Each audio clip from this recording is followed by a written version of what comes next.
In this video, I'm going to teach you how to connect Corsair HS80 to phone. It's a very easy process, so make sure to follow along. This particular model of headset by Corsair is not designed to work with smartphones, so even though it is going to be primarily used on PC, consoles, and other devices, you can still use a certain workaround to connect it to your phone. Keep in mind as well that there are various distinct models of the HS80.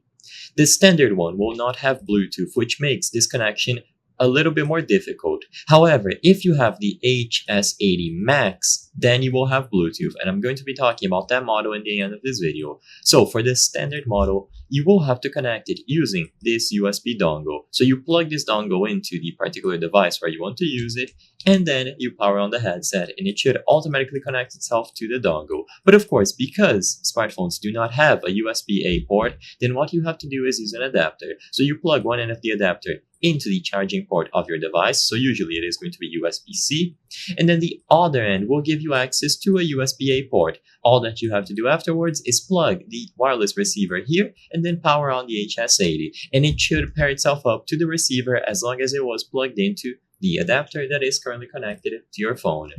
Like I said before, if you have the HS80 Max, so this is a more expensive model, you can press the power button to switch connectivity modes, and when you see this LED on the microphone turn blue, it indicates that it is now in the Bluetooth connectivity mode. With this done, you can now go into the Bluetooth settings on your smartphone, make sure that it is enabled, and the HS80 will appear under the list of available devices. All that you have to do now is choose it from the list to establish its connection easily. But for the main model, you will have to purchase a USB adapter to give access to a USB-A port.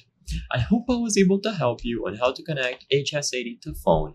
If this video helped you, please be sure to leave a like and subscribe for more very easy tips. Thank you for watching.